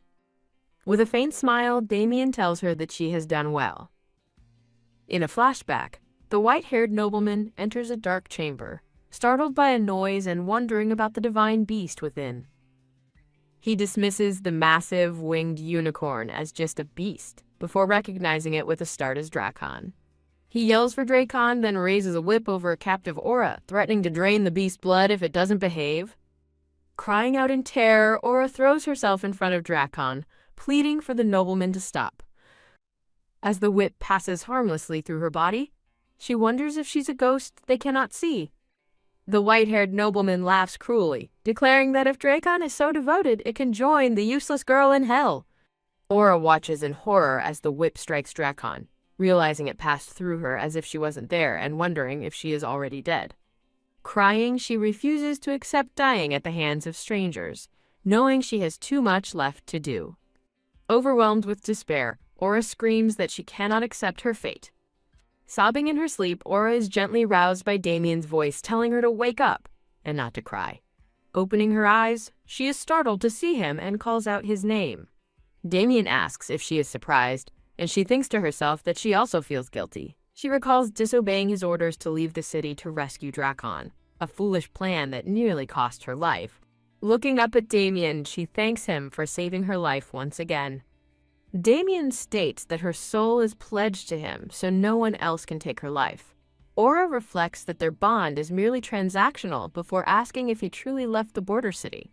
He explains that his body never left, and that she is seeing a projection he implanted in her mind when they formed their bond. Aura sadly asks Damien why he didn't stop her from leaving when he clearly had the power to do so. Her eyes widen in realization as she declares he let her go on purpose.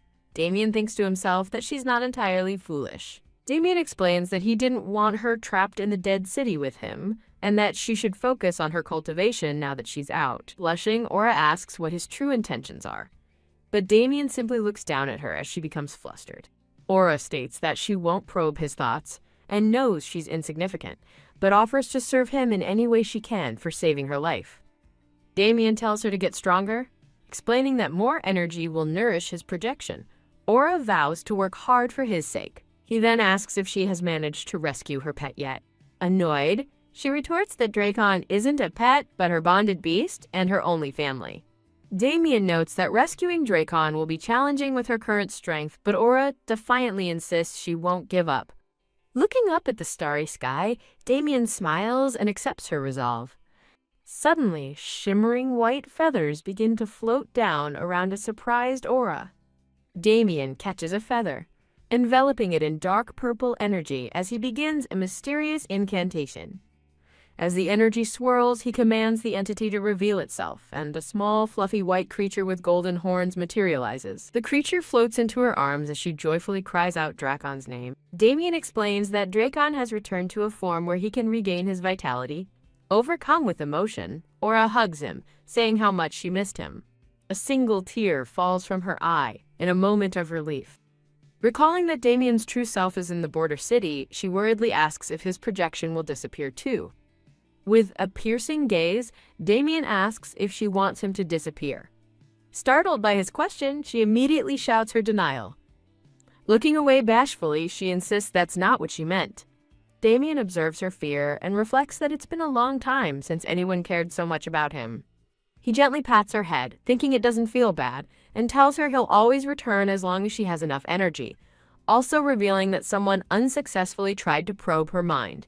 He reassures her that no one can trespass in her mind now that he resides there, and with a promise to meet again, he begins to fade. Aura watches as Damien's projection dissolves into particles of light, clutching the tiny Dracon. His final words echo in her mind, promising they will meet again. With renewed determination, Aura vows that she will definitely become stronger. In a dark cave, the wounded, gray-bearded man and Ash recover. The older man credits a life-saving artifact for their survival and questions why a leader of the dark forces would act so openly. The gray-bearded man concludes that speculation is useless and decides they must report to the High Priest. Ash agrees, declaring that no matter how formidable Damien is, he can't possibly be stronger than the High Priest. A few days later, the scene shifts to the massive, crowded Phanerow Royal Palace Coliseum. At the royal dais, an official informs the king that the rules of the competition have been announced. The king rises and formally welcomes the elite representatives from all the competing countries to the Phanerow Kingdom. With confetti raining down, the king prepares to begin the tournament. He officially declares the start of this year's talent competition as contestants, including the hooded Savada, look on. From beneath her hood, Savada stares ahead with fierce determination. A decorative title page marks a new chapter. The first match is announced. Phanero's magician Sawada defeats Yan's warrior Rayleigh with a blast of golden energy. In a later match, Sawada battles Sylar's magician Jerry with powerful water magic. Savada unleashes a swirling water beast to attack her opponent. After another victory, the next match is announced for August 10th against Moshek's Summoner Lane. Standing over a defeated beast, Sawada is declared the winner again, but she clutches her side, realizing she has sustained a new wound. An official approaches Sawada, congratulating her on 10 consecutive wins and calling her the competition's dark horse. When asked about her feelings and expectations, Savada remains silent for a moment before curtly stating she has nothing to disclose. As spectators call her arrogant, the official chuckles and tells the crowd that their magician seems rather shy. Sawada ignores the commotion and walks away down a sunlit path. The tiny Dracon peeks out from her hood, calling out to his master. Dracon points out that she's injured, but she dismisses it as a minor wound. Dracon insists the wound is poisonous, as her self-healing ability should have closed it by now. A swirl of bright green healing magic erupts. Amazed, Savada asks if he just healed her. Dracon proudly explains that he inherited 1/3 of his main body's abilities. Dracon gasps in alarm, warning that someone is coming. Swoosh! Savada turns to see a blindfolded man in a black cloak flanked by guards walking down the sunlit corridor. She recognizes their attire, realizing with a start that they are dressed the same way as the people who attacked her. As she tries to leave, the blindfolded man commands her to halt, questioning why she is running. Savada claims she has urgent business. A nervous guard intervenes, explaining to the envoy that Savada is their country's light magician and is unrelated to the forces of darkness. The envoy scoffs at the guard's defense, retorting that the forces of darkness are experts at disguise as he leans in to inspect Savada. As a voice calls out her name, Savada worries about what to do, thinking her pursuers are persistent. Princess Estelle appears with a light blue-haired man, explaining that she came to find Savada after waiting outside for a long time. The blindfolded envoy expresses his surprise at seeing Princess Estelle standing protectively before Savada. Estelle explains she was visiting with her teacher and introduces Savada as her good friend, asking if the envoy has business with her. The envoy concedes, stating that since she is a friend of the princess, he will not inquire any further. Estelle thanks him, and he asks her to greet the high priest on his behalf. As they walk away, Estelle asks if Savada is all right, warning her that the Light Church has increased patrols due to recent incidents. Savada reassures her that she's fine and gratefully thanks her for helping her out of the situation. She then asks about the man in strange attire. Estelle explains that he is a light envoy who carries out the will of the light god. Savada looks puzzled, noting that the envoy seemed to show Estelle a great deal of respect. Estelle reveals it's because she's engaged to the high priest's son, though she hints the future is uncertain, before changing the subject to warn Savada that her next opponent is the Phanero princess, a talented summoner. A promotional page thanks readers for their support and provides links for early updates. Savada scoffs at the princess being called a prodigy, openly questioning if she is even qualified. Estelle asks for an explanation, and Savada replies that while she hasn't faced her, she finds the princess's methods disdainful. In a flashback, Savada recalls the pink-haired Princess Sophia demanding that she deliberately lose their match in exchange for royal treasures.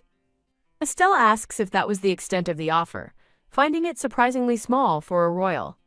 Savada continues, explaining Sophia threatened to have her disqualified if she refused and tried to force her into a blood oath, which shocks both Estelle and the light blue-haired man. The light blue-haired man realizes that due to the oath, even winning would mean Savada couldn't continue in the tournament. Savada now understands the trap she instinctively sensed, and Estelle urgently asks if she signed the blood oath.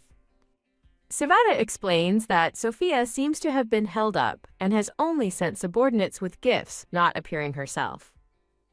A relieved Estelle happily tells Savada that she can back out of the deal. The light blue-haired man reports hearing about a fierce battle in the palace a few days ago where two high-ranking envoys were killed. Savada realizes this explains the increased patrols, and the light blue-haired man warns her to be careful, as they heard a dangerous person from the dark forces was responsible.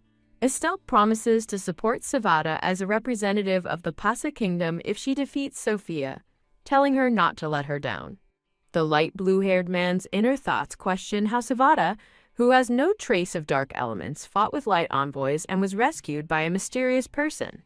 Estelle holds Savada's hands and warmly wishes her good luck. As Estelle and the light blue-haired man prepare to leave, they wish Savada well until they see her again tomorrow. Watching Savada depart, the light blue-haired man decides it's best to simply observe her for a while longer, rather than continue probing. He reflects that he initially thought this journey would be a boring one. With a small smile, he concludes that he was wrong and things are just now starting to get interesting. Walking alone, Savada thinks about her past as Sophia's slave and her new knowledge of the Church of Light. She recalls that the church has spread across the continent, presenting its members as incarnations of the God of Light.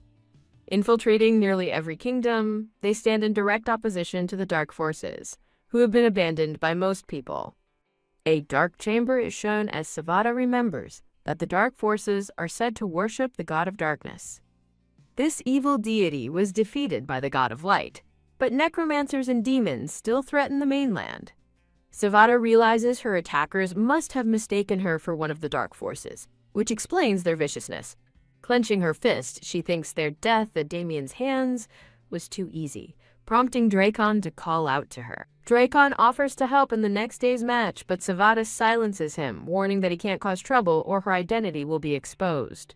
With renewed conviction, Savada declares that she will win and tells Dracon to await good news. The scene transitions, showing two birds flying across a bright blue sky. The next day, a frantic maid informs Princess Sophia that the magician has returned all the treasures she was sent. The maid shrinks back in fear as Sophia erupts in pure shock and rage. Bang! Sophia slams her fist on the table, furious that Savada backed out of their deal and accusing her of doing it deliberately. Composing herself, Sophia narrows her eyes and tells herself to stay calm. A white-haired man scolds Princess Sophia for failing to secure a blood oath, stating that entry into the Louisan Academy is worth more than any treasure. Stunned by his words, Sophia stares at her brother, recalling the events of that fateful day. Her brother grits his teeth, haunted by a dark memory of a past failure. Sophia apologizes for touching a sore spot, then defiantly justifies her attempt to bribe Savada and asks if he's truly afraid of a mere village girl. Pleased by her resolve, her brother stands and calls her a good sister. He hands her a small golden orb, telling her to use it when the time is right. He explains that the orb contains potent elemental energy that can be detonated with a wand. Sophia's eyes widen with understanding as she listens to his plan. He warns her to use it discreetly, promising the royal family will protect her, and she readily agrees. The scene shifts to the Colosseum, where an announcer triumphantly introduces the undefeated genius summoner, Princess Sophia. He then introduces her opponent, the competition's dark horse, Magician Savada. As the two face each other in the arena, the announcer builds anticipation, while Savada offers a confident smirk. Sophia gives Savada one last chance to honor their deal, but Savada dismisses her words as nonsense and draws her sword. With a powerful cry, Savada unleashes a torrent of ice magic from her blade. A brilliant beam of ice magic hurtles towards a stunned Princess Sophia. From a summoning circle, Sophia calls forth a massive, glowing wolf named Luna, cursing Savada for her audacity. Sophia's face contorts with rage. She furiously commands her summoned beast, Luna, to tear Savada apart. The giant wolf pounces on Savada, who lets out a scream. A new chapter begins with a decorative title page. In a flashback, two guards stand over a beaten blonde girl, callously remarking on how well the slave can take a beating. Lying bruised on the stone floor, she glares up defiantly and tells them to stop. A man asks if she has any strength left as Princess Sophia looks on with a maid. Sophia casually observes the girl's still form, declaring her to be extremely boring. A brown-haired maid suggests a commoner's interrogation method, pulling out the prisoner's fingernails, which is said to be excruciatingly painful. Sophia smiles with cruel delight, finding the idea interesting but deciding that simply pulling them out is too dull. Sophia impatiently orders her guards to fetch the necessary torture tools. Back in the present, Savada realizes she cannot possibly evade the beast's attack. An inner voice urgently commands her to swing her sword. She grips the hilt of her sword with renewed determination. A spectral image of Damien appears behind Savada, his hand guiding hers. With a command to retreat, Damien helps her channel immense power into her sword. She unleashes a massive counterattack, a swirling vortex of golden and blue energy that collides with the magical beast. As her wolf, Luna, intercepts the blast, Dracon's voice cries out for his master to be careful. To Savada's amazement, her simple sword shatters, revealing a magnificent, ornate golden blade within. She stares in awe, now wielding the brilliant and powerful new weapon. A decorative page marks a transition in the chapter. In the arena, a voice cries out in disbelief. Princess Sophia stares in utter shock at the defeated body of her summoned wolf, Luna. In denial, she accuses Savada of cheating, demanding to know how she survived unscathed with such a suspicious sword. From the stands, the white-haired nobleman tells Sophia's brother that the weapon appears to be the holy sword from the Temple of Light, wondering how a nobody obtained it. Savada coolly turns the accusation around, asking how Sophia explains her own magical attack that was far beyond her own capabilities. Brandishing her holy sword, she challenges Sophia to continue the fight if she still wants to argue about cheating. Suddenly, Sophia's brother, Prince Alan, arrives and halts the match, announcing he has an important declaration to make. Prince Alan approaches Savada, asking for her name while thinking that her face seems strangely familiar. Savada confirms her identity, then slyly asks if the prince stopped the match just to buy time for his sister. Annoyed by her sharp tongue, Prince Alan clarifies that he is not helping his sister but is there to accuse Savada. Prince Alan publicly accuses Savada of stealing the Church of Light's holy sword and declares her match result null and void. He orders the guards to seize the thief and throw her in the dungeon, but a hand extends to intervene, shouting for them to hold on. Estelle defends Savada, telling Prince Alan the sword only resembles the holy sword and the real one is safe, but he warns her not to ruin her image defending a country girl. With a confident smile, Estelle challenges the prince's disbelief by offering to let her teacher be the judge. A new figure walks into the arena as Estelle calls out for Professor Berg. A young man with messy black hair introduces himself as Stephen Berg, a 6-star mage who once served the Church of Light, asserting his credibility. As Professor Berg stands before them, Prince Alan agrees to hear him out, privately wondering if his sister was wrong about the sword. Professor Berg politely asks to examine the sword, and Savada hands it over. The brilliant, ornate golden sword is held up for inspection. Berg notes that while the true holy sword has the church's emblem on its hilt, this one is plain. He asks Savada if it has another form, but she explains her benefactor never mentioned any special features. Running his fingers along the blade, Berg concludes that it is a fine sword with profound power, despite only being similar in shape. Suddenly excited, Professor Berg asks for an introduction to her benefactor, but Savada explains he has no fixed abode. Berg cheerfully accepts her answer, commenting that great masters often have their quirks. With the matter seemingly settled, he asks if the match can now continue. Princess Sophia seethes with rage, unable to accept that the sword has been deemed legitimate. Estelle adds that if any doubts remain, they can summon the light envoy who was patrolling the palace just yesterday. Realizing he's been cornered, Prince Alan thinks that pursuing the matter further will only bring him disgrace. Prince Alan officially declares the match to be his sister's loss, prompting an outraged cry from Sophia. He silences her protest, pointing out that her companion beast is incapacitated, and the outcome is already decided. Turning to Savada, Prince Alan compliments her strength and wishes her well in the upcoming matches. He extends his hand, offering a handshake as a sign of sportsmanship.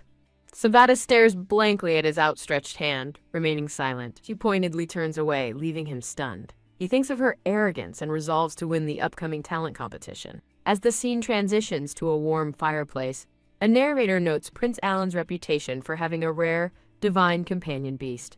Savada now sits with Estelle, Elio, and Professor Berg around a table. Professor Berg praises Savada's incredible talent and impulsively asks her to become his disciple. Estelle explains to a surprised Savada that her teacher's power is equivalent to a rare 7-star mage.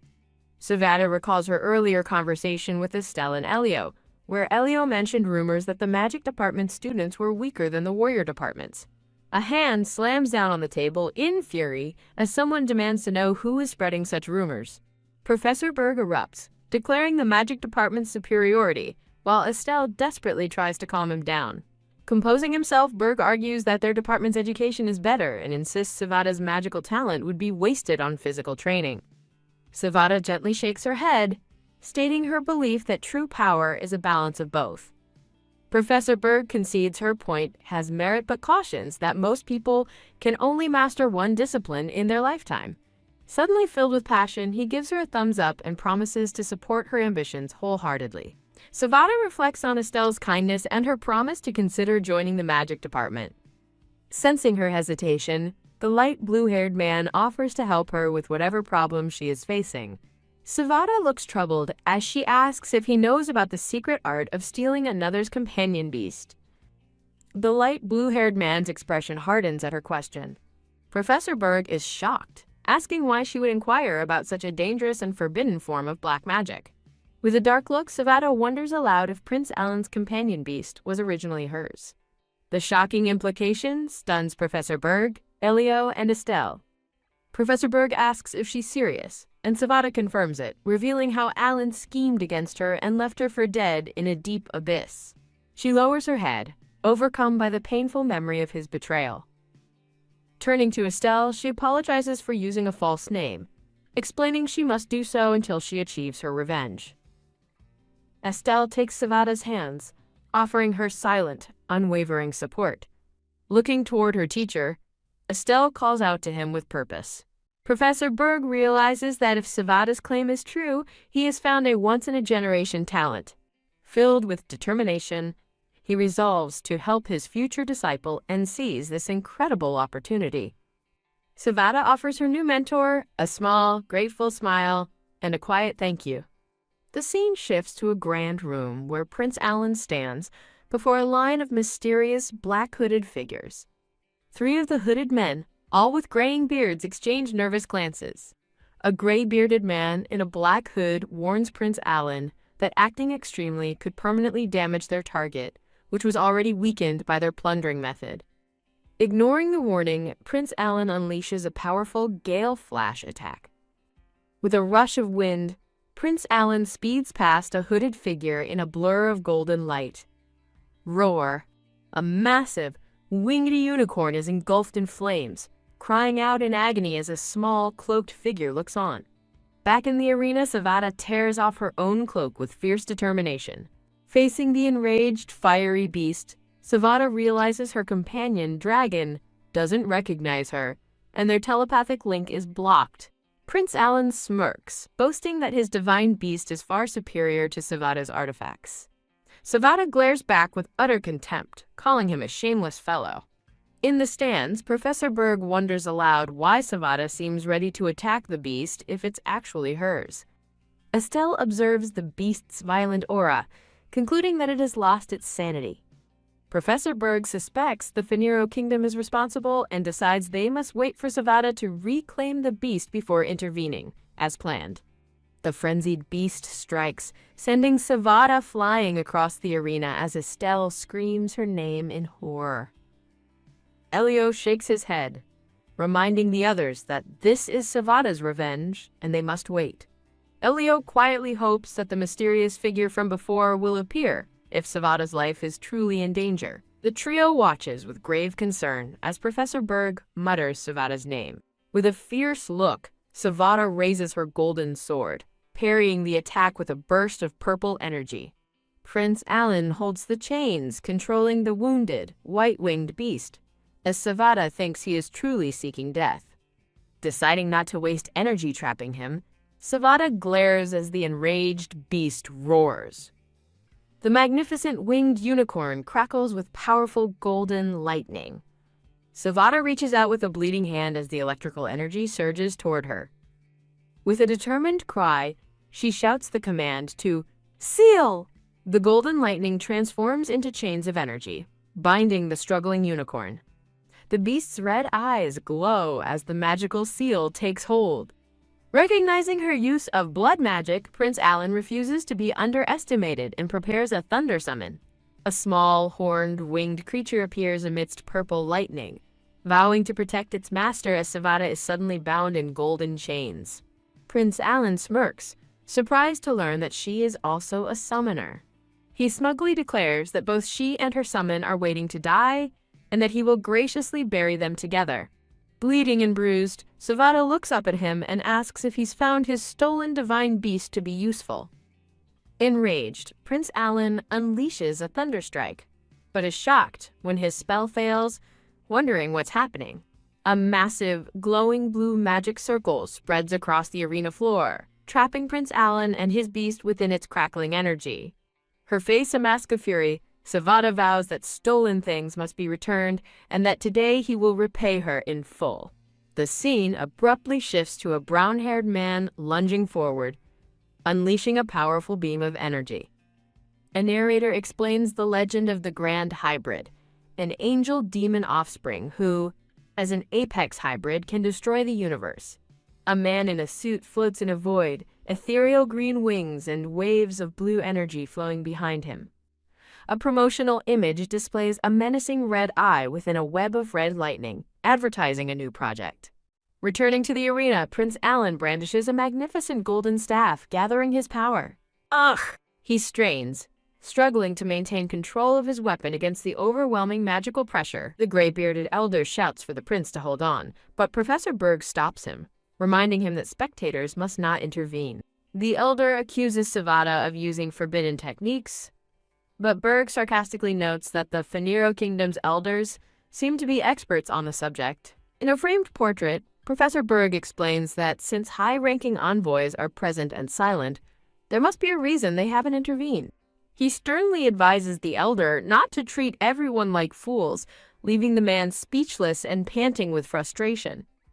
Prince Alan panics, realizing she created a magic array that is draining his power just like when he first stole the beast.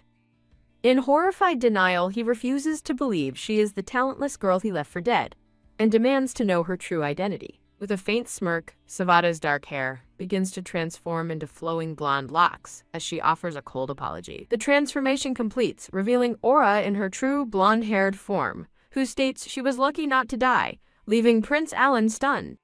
Aura publicly accuses Prince Alan of the Phanero's Kingdom of stealing her companion beast, Dragon, and attempting to murder her. Gripping her sword, she vows that today, as Aura, she will personally reclaim everything that belongs to her. She lunges through the air, sword aimed directly at the powerless and terrified Prince Alan. Spectators in the crowd murmur in disbelief, with one noting that the referee's inaction suggests her accusation is probably true. Trapped by golden energy, Prince Alan frantically denies everything, shouting that she is a liar and the divine beast was always his. Prince Alan commands his chained beast to attack, its red eyes glowing with fury as it roars. Holding her small summon, Aura desperately calls for Dragon's true body to awaken as it roars in a frenzy. Crack! The magical chains shatter, leaving Prince Alan staring in utter disbelief. Aura calls out to Dragon, who confirms the binding contract has vanished, wondering what happened. As Dragon stands peacefully beside Aura, a defeated Prince Alan pants in denial, unable to accept the turn of events. Pleading for his divine beast back, Prince Alan reels in agony, realizing the forbidden spell has been broken and is now backlashing. He violently coughs up blood as the backlash from the forbidden magic racks his body. Aura declares she has severed the forced contract, while Dragon glares down at the prince, calling him a cunning scoundrel. Promising to feast on his flesh, Dragon unleashes a powerful stream of fire, shouting for the prince to die. Engulfed in flames, Prince Alan cries out in shock as his staff begins to burn from the intense heat. Clatter! His staff shatters as he wonders how this is possible, while spectators realize Aura's power surpasses his own. Dragon looms over the prince, whose spirit is broken as he realizes everything is over. As the fiery beast roars, a terrified Prince Alan collapses and screams his surrender.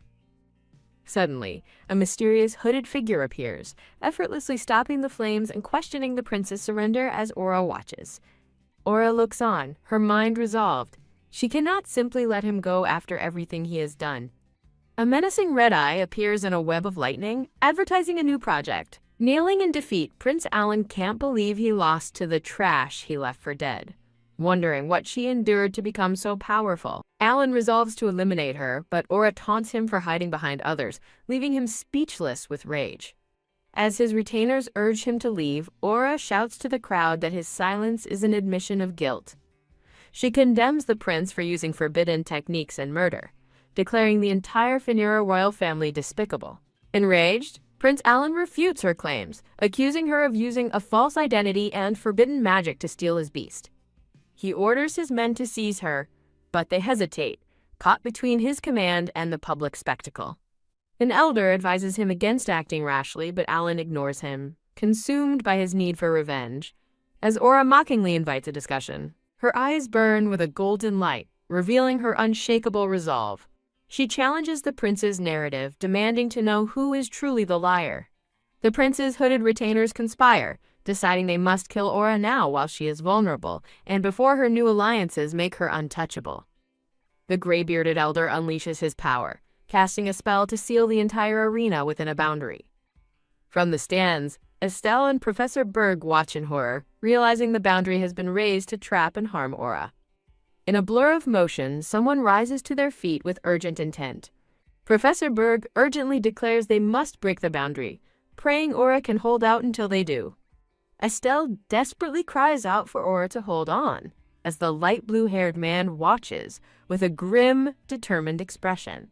The light blue-haired man scoffs at their foolishness, annoyed that the ensuing chaos will obstruct his view of the show. Undaunted, Aura stands calmly within the sealed arena, ready for what comes next. Her small companion beast looks up at her with concern, murmuring her title. A look of steely determination crosses her face as she prepares for the fight. She silently instructs Dragon to hold back and watch for the perfect moment to strike. Crackling with blue lightning, Dragon acknowledges her command, ready to act on her signal. Though weakened by the reclaiming spell, Aura knows she can now draw upon Dragon's powerful elemental energy. She scoffs at their attempt to exploit her weakness, confident their plan is doomed to fail. "Ugh!" she grunts, parrying a sudden strike from a hooded assailant, the force of the blow jarring her. Blood trickles from her lip, but her eyes blaze with unwavering defiance. A second assailant emerges, ensnaring her feet with magical green vines. Startled, she looks down to find herself trapped by the grasping vines. A third attacker leaps down from above, sword raised for a killing blow. Clang. Steel clashes against steel as she blocks the deadly overhead strike. "Die!" he screams, pressing his advantage, while Aura strains to hold him off, desperately buying herself more time. Panting with exertion, she grits her teeth and endures the immense pressure of the coordinated assault. A fourth figure lunges from her blind spot, launching a devastating sneak attack. She narrowly dodges the surprise blow, leaping away as the ground is torn asunder. The attacker stares in disbelief at the now empty space, stunned that she managed to break free from the vines. The bandaged assailant stares in shock, realizing Aura can wield fire magic in addition to light and water. Another gray-haired retainer glares, vowing that her incredible talent means she absolutely must be killed today. The man lunges forward, his sword clashing violently against Aura's in a burst of energy. Aura realizes the fourth assailant is protecting Prince Alan and decides she needs to lure him away. As Prince Alan complains about the prolonged fight, his retainer reminds him that Aura's divine beast is still protecting her. The retainer suddenly realizes someone is disrupting the boundary, declaring they must act immediately. Prince Alan frantically orders another of his men to join the fight and kill her without delay. With more of his forces joining the attack, Prince Alan smirks, certain that she is now doomed. His triumphant smirk fades into confusion as he looks around the destroyed arena floor. A sudden chill runs through Prince Alan as two menacing red eyes appear in the vast darkness before him.